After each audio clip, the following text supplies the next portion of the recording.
right, well, many of us grew up on rom-coms, right? Yeah, sure. Okay, but fewer romantic comedies seem to be making it to the big screen, and the ones that do have plots that have evolved. I don't know, was Rambo a rom-com? Anyway, Reese Witherspoon recently said on a podcast that the modern dating world has certainly been negatively impacted by fewer rom-coms on the big screen. Joining us now to explain, UAB psychologist Dr. Josh Klapow and Tony Kurre with his take. Would you like a piece of pecan pie? Different kind of rom-com. But let's start with Dr. Josh. All right, okay. Let's face it now, rom-coms, though, in general, real life does not follow Hollywood scripts in terms of love stories, though. No, but it follows everything we see on social media, right? Because that's real life. That's is real so life. much more real life. No, I mean, look, rom-coms to me are a dose of relationship medicine that people need to be watching. And part of Reese Witherspoon's comment was, we don't get that anymore. It's all, it's quick. Everything's quick little pieces.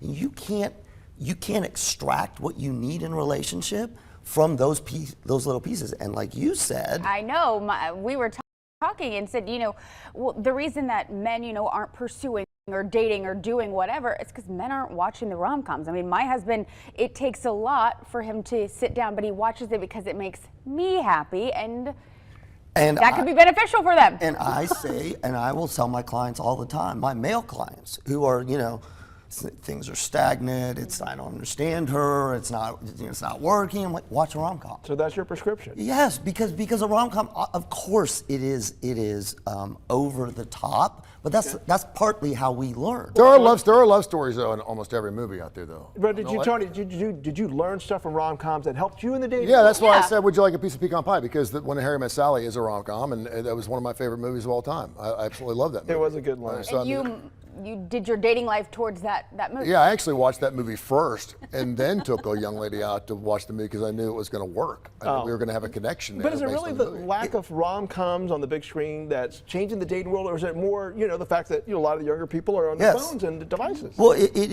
is both, and when they're on devices, like I said, they're not getting the dose that they need. When I say dose, it's what is a rom-com, Michael? Okay. Romantic comedy. Yes. What Reese Witherspoon's saying is, she says, quote unquote, go get some phone numbers, guys. What are you doing? They're just sitting there. So rom-com is romantic comedy. Men aren't being romantic and they're not being funny. Those are the two things that women love. The first thing, they don't care about your face, their body, whether they say, I love a man is really funny, and I like a guy who has a sense of humor, and I like someone's going to hold the door. So why are men not picking that up? All we want is someone to make us laugh and feel loved and adorned. Will your husband, your new husband, watch the rom-com if you ask him to? Oh, all the time. And what happens when he watches? Is he falling asleep? 1000%. It's okay. How many has he seen? But so am I. Right. So that's okay. So that because you're doing it together. We're doing it together. He's willing to do it with you, and that's the good thing. 1000%. And anytime I say, well, let's go to a movie theater or do this or what, wants to do it because it's time together. And I think that's the big takeaway. It is time together with a plot that is talking about the right kind of. All right, we got to wrap, but I'm going to go ahead and prescribe a good rom-com. Die Hard. It'll help. Just. They do We get the marriage back together again. Yeah, they do. They get the marriage back And we together. just watched Training Day together, which was also romantic.